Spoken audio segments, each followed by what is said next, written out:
Hey, we're the Turd Nerds.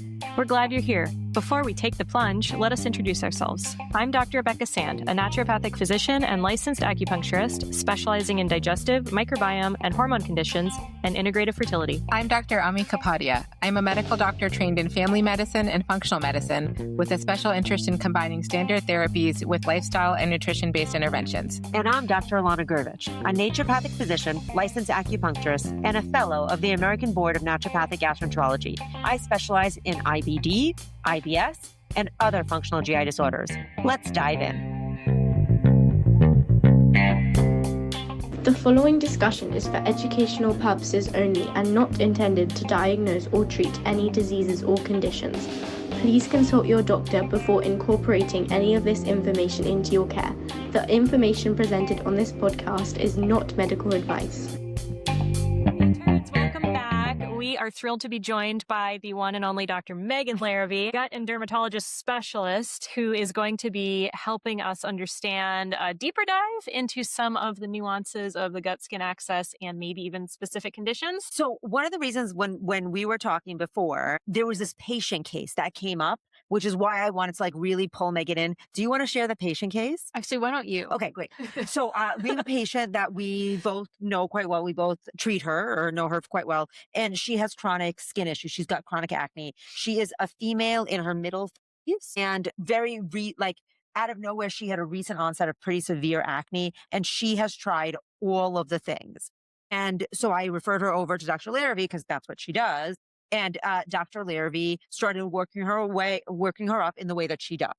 Okay. So yes, I actually wasn't sure what patient. What a funny So I was like, why don't you tell me which patient? Okay. Yeah. So this patient was interesting. Certainly someone who had done everything and very clean diet, already hit the fiber milestones, already didn't have dairy, Exercise, good sleep, low, stress was I feel like normal. Everyone has stress. Yeah. Like no crazy major stress, but anyhow, stress, how it influences our insulin signaling can also be part of me. But so I said, all right, I know you've tried everything, but I want to run the stool test and I want to run and also she was using clean products, like no suspicious products, nothing. And it was just suddenly that she got acne. It wasn't really sudden. I think it was just when I saw her, I mean, she'd already had it for like a good 2 years and it felt like it was just stubborn, really stubborn and nothing. Up with acne. It's not like she had acne from adolescence on. Like she did not actually have a lot of acne in adolescence and then something happened and then she started having acne. Yes. And also like for women with hormonal cycling, there's often that can be a component. Hers was like no association with her cycle. And her cycles were like clockwork and no complaints and no PMS. Would you test those people for androgens or not? So for her, I was like, let's start with the stool test and the test. And sometimes when I think there's a hormonal component, but usually there's something else that's going to give me a sign. Because you're probably not. And I'll do like a Dutch test and I'll look at hormone metabolism. And the androgens are better serum, better tested. Maybe you can assume they're probably off. I mean, elevated DHEA and elevated testosterone are the most notable ones. I just, besides the acne, there just weren't any other signs that made me think that. Yeah. Totally. And you're probably not giving spironolactone as like the end. Oh, right. So there's not going to change your... Right. And I kind of think she'd already tried spironolactone. I'm pretty sure. I actually think she had too. I think she had. And that didn't touch it. Nothing touched it. I mean, I was a little bit like, what am I going to do? Anyway, so I said, let's do the, and I think with her in particular, like in general, I get so much information from the stool test and the O test that blood work is great. It's like a nice, and if we're not getting what we need here, then I'll get blood work. But I also like, cause it's self-collect, you don't have to, it's just easier. And it's a little bit easier. Even though it's grosser too. It is grosser. Stool test and urine test. Like, right. You're not gathering urine's easier. Yeah, it's just you're gathering your gross byproducts. You can do it at home though. It's not as bad as like a calprotectin. That's worse. So. Well, and I mean, even just like I said, the blood work gives me. I just have to share one anecdote. One of my mentors. So this is like in the 70s or 80s. He told me a patient he ordered some kind of stool test, and the guy brought him the stool on a paper plate. In a paper plate. On a paper plate. Okay, but let me just back up. It's exactly like a calprotectin. It's a stool test. But the cup, like shoving all that poop.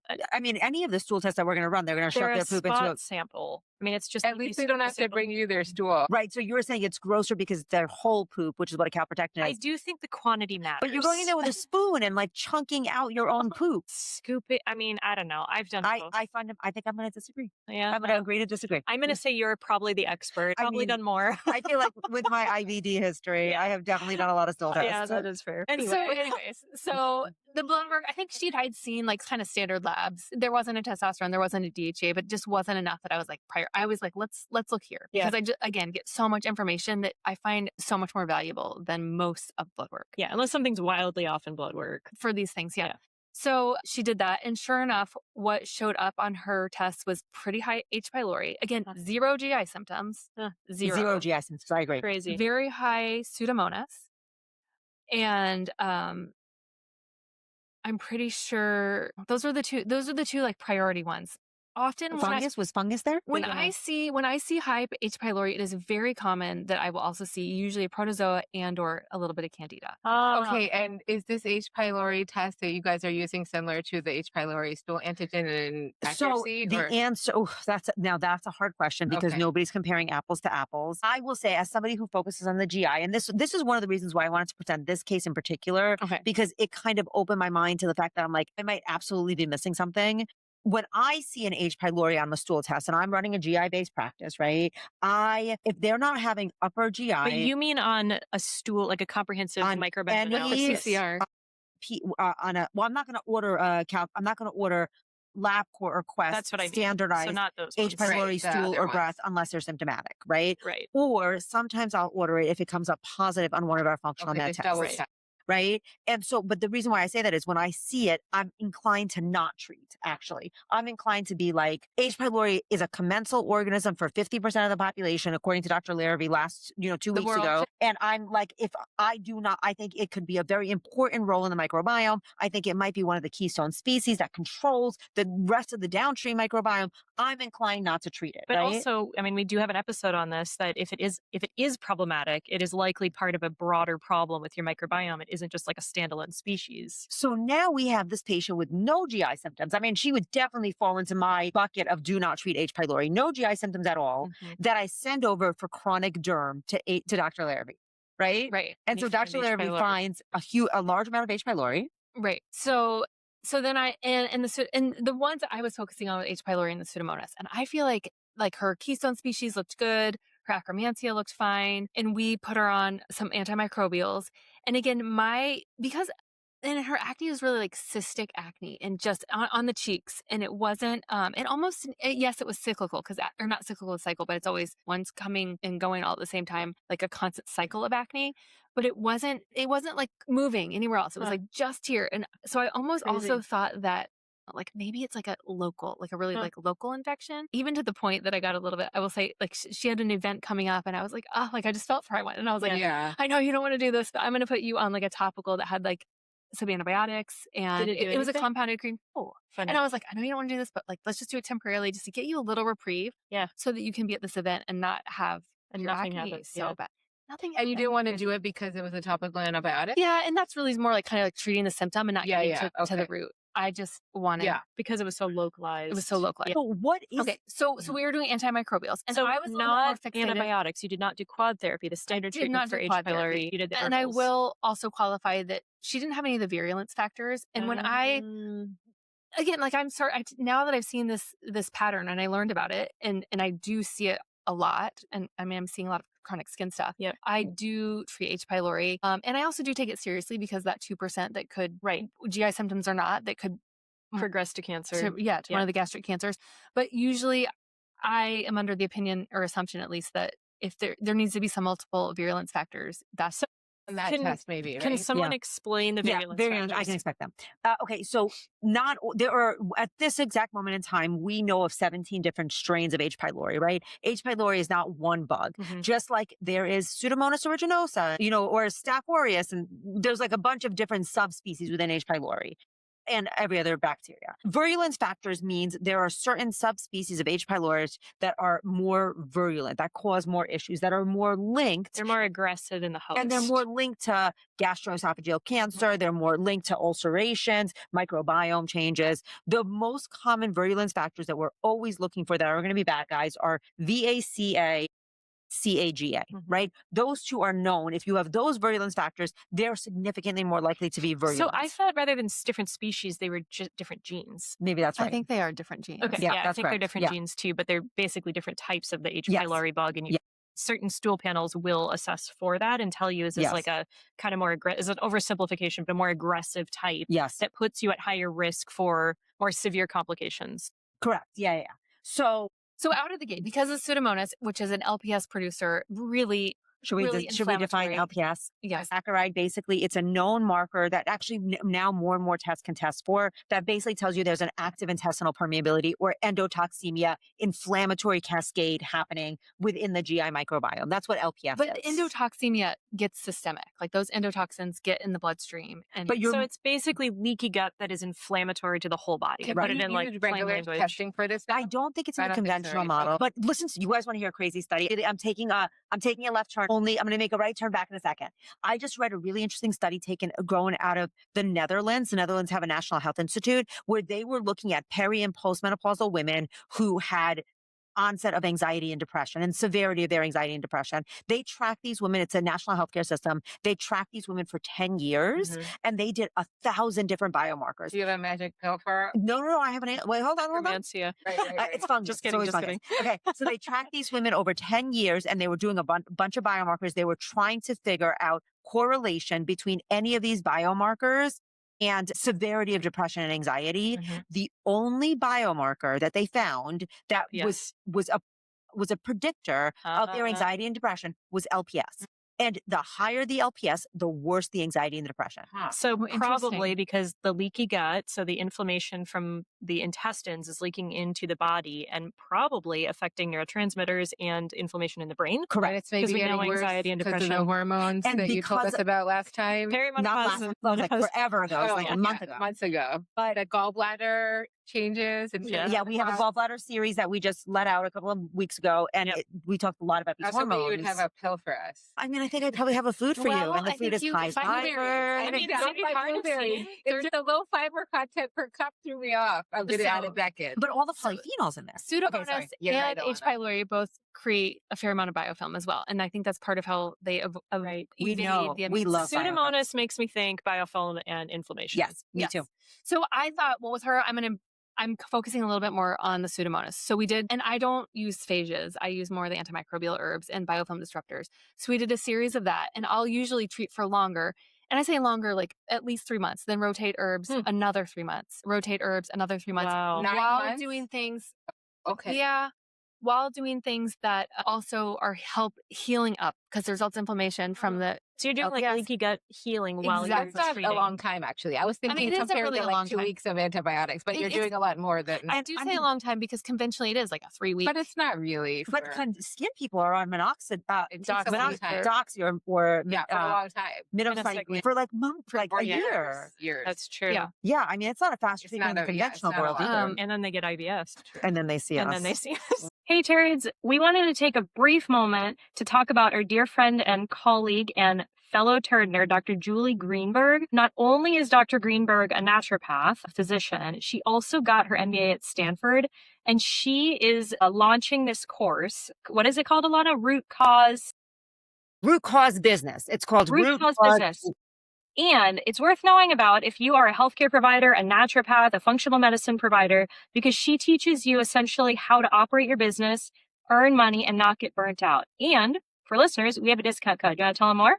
Yep, you can learn more at Root Cause Business, and it's discount code TURD100.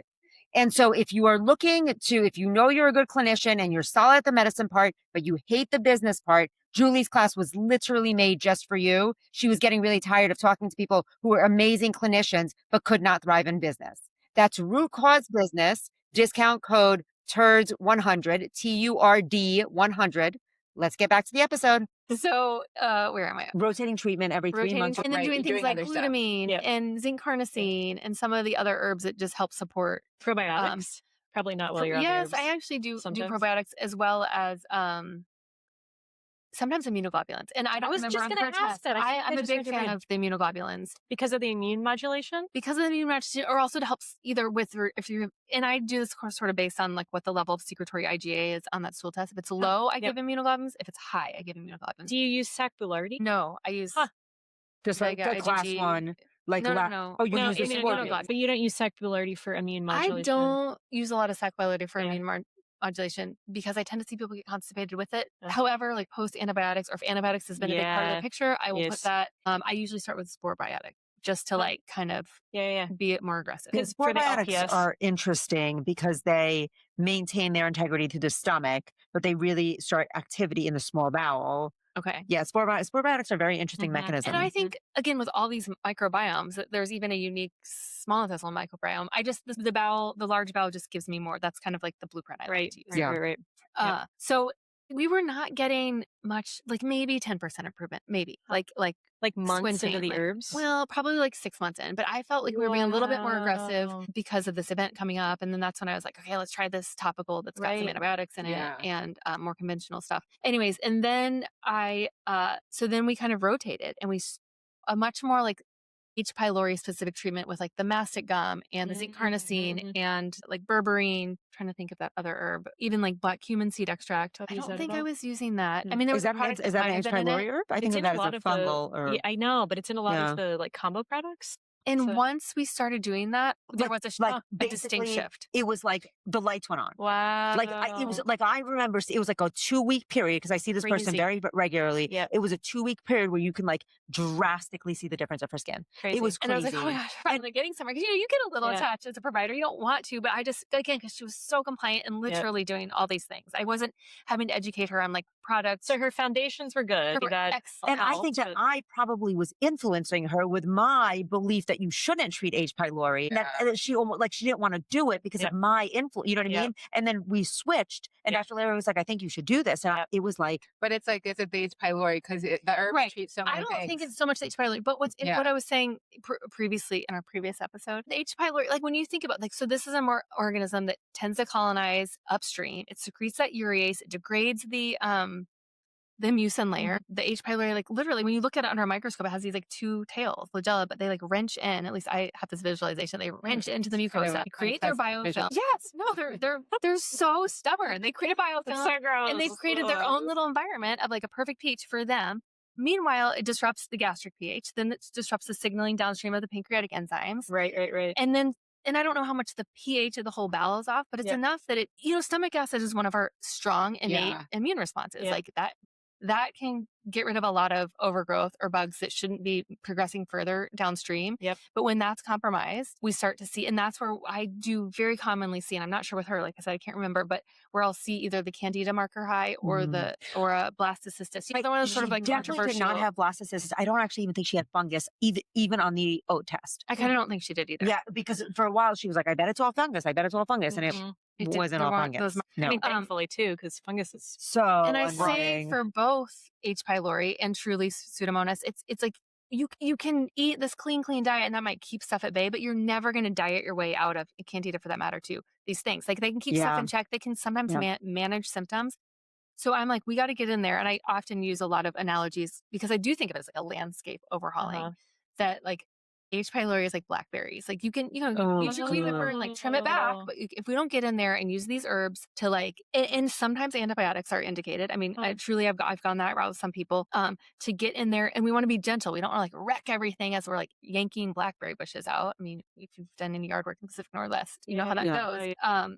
To gently get them out, healing the gut in the meantime. And it can be a long process because they're so stubborn. That's I've a really good definitely analogy. learned, I almost want to say the hard way, but like to not let up on the biofilm disruptors as well. Because sometimes I get a little, you don't want people on 1,000 supplements, and it can be supplement heavy. But I'm always like, if you can keep the fiber on board, we'll clean these up with our herbs and maybe our drugs or whatever we need to. And the goal is that then you've got a good foundation that's not going to allow these opportunistic bugs to take hold, and you don't need to be on all these supplements. So will you just like talk us through, like you'll have complicated protocol where they'll take mastic gum, they'll take herbal antibiotics, you're using an antibiofilm, and you're using healers all at the same time? Yes. And often a spore biotic. And often it's 4 by That is a lot of pills at once. Uh-huh. But I mean, people are desperate for skin relief. And I find that when we deploy a plan that's more robust like this, Yeah. and also kind of sticking to it, Yeah. and then You get we'll modify your rhythm. every 2 to 3 months, Yeah. that will lead to like lasting, Crazy. you know, because usually people don't come to me after 6 months of a complaint. It's usually been years. And it's Right. usually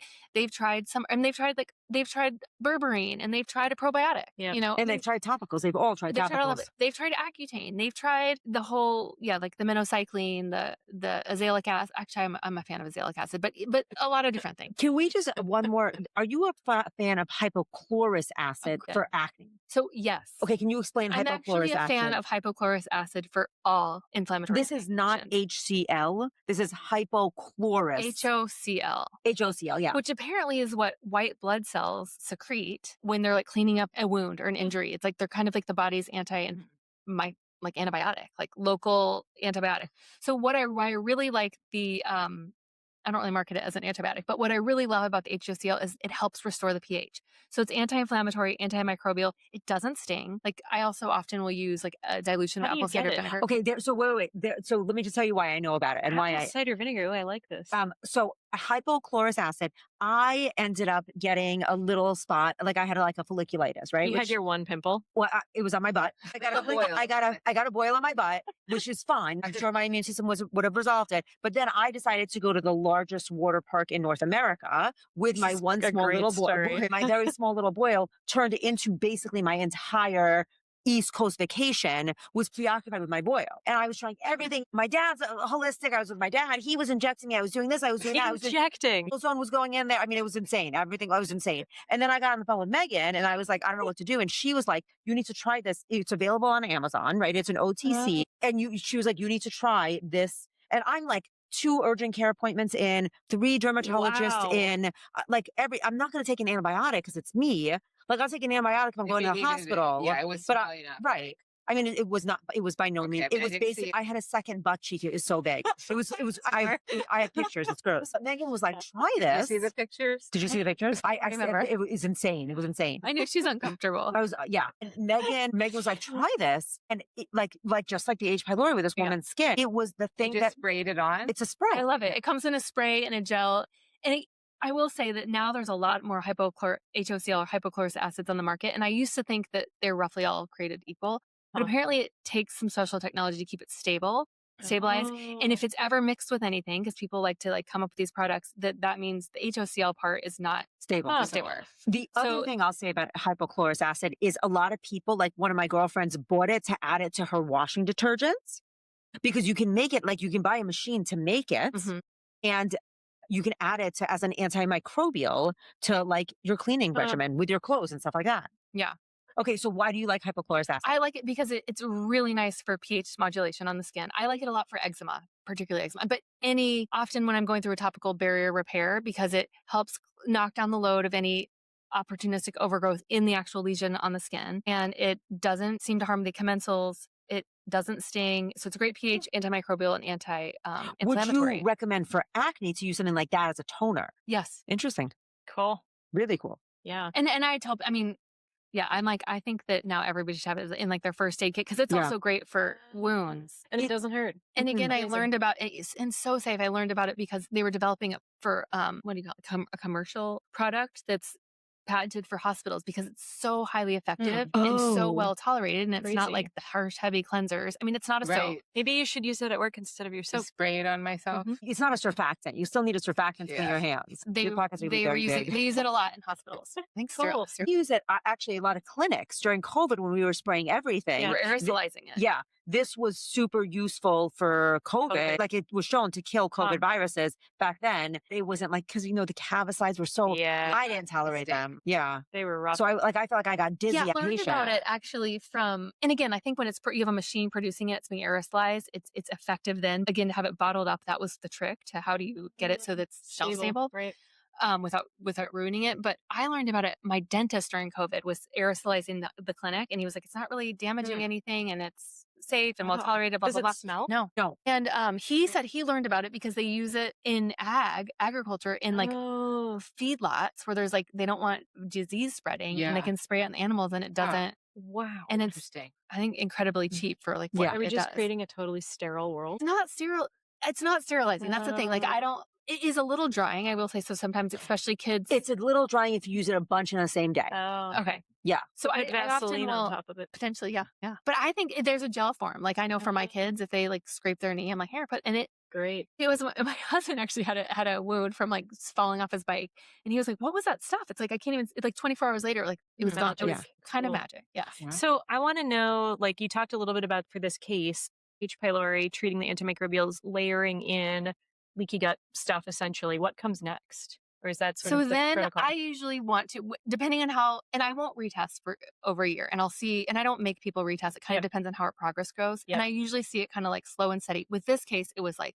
Amazing. Yeah. Like it was nothing until we went to HPI. Like I felt like our progress, and I was like, maybe we need to retest. Right. And I will usually, if I'm not getting the progress I expect, we will retest in a year, because sometimes maybe we aren't getting the movement we want. But usually I'll do the antimicrobials for at least 9 months, rotating. So I change every 2 to 3 months. Yeah. And then I'm always adding on, and I'll taper off this class 4 biotics. Class 4 is E. coli Nissel. Okay. Class 3 is the bacillus. bacillus. Okay. I usually will only do that for a shorter period of time, and then have more like a maintenance probiotic. And then ultimately, if people's fiber is where I want it, then I don't even want them on a probiotic. Yeah. One less pill.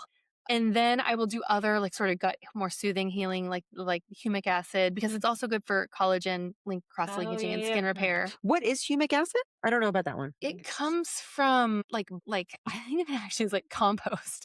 It's from like broken down nutrients. Like I think you get it from like peat bogs. I need to refresh. Yeah. But Does it smell bad? It's like earthy. It's usually a drink. I'm just a compost. It does. Yeah. But think how nutritive compost is. I mean, I'm not going to eat it. It doesn't smell bad. People tolerate it. It's a liquid. I'll have them take like a teaspoon throughout the day. Wow. The one that I use was we used to carry a very similar product at our clinic.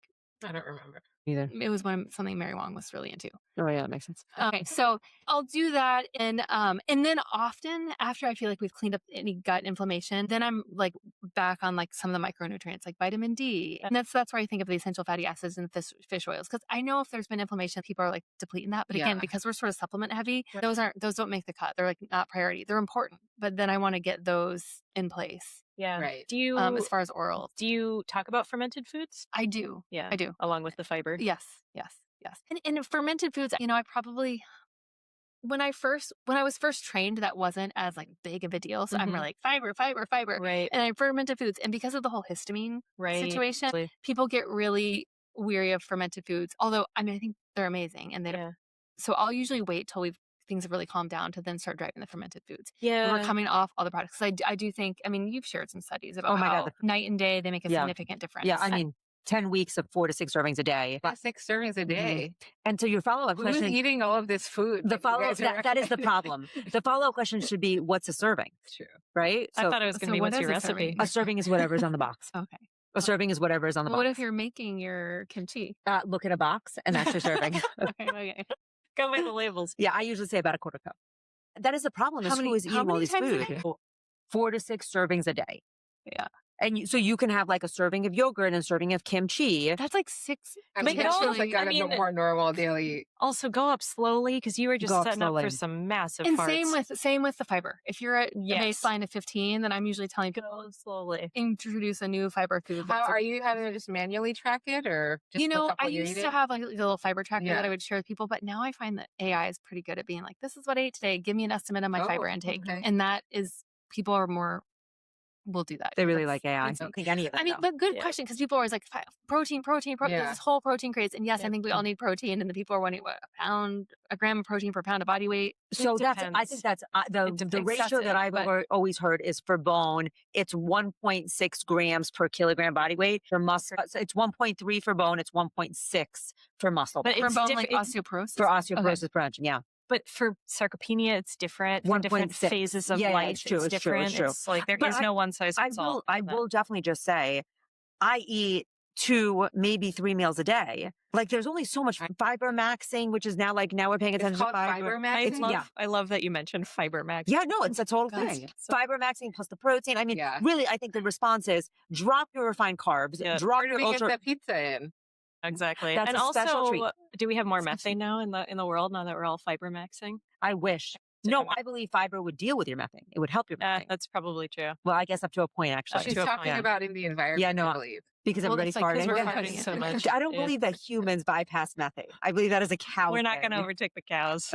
We don't eat grass all day. We don't eat grass all day. If we did, that would be great, but probably not. Okay, that's great. Yeah. Amazing. Should we go over what we learned? Well, yes. What I learned is there are certain bugs that a lot of us just sort of dismiss or don't even look at because people don't have gut issues, but I'm going to be paying attention to those, like H. pylori and the skin connection. It's amazing. Maybe do digestive testing if it's a resistant skin issue. Yeah. Yeah, that was super useful. Thank you, Dr. Larravey. Thank you. It was Thank amazing. you. Thanks, Turds. Thanks, Turds. Thanks for joining us today. Stay tuned. We release episodes every 2 weeks. If you like this episode, please subscribe and don't forget to rate and review us to help spread the Turd Nerd word.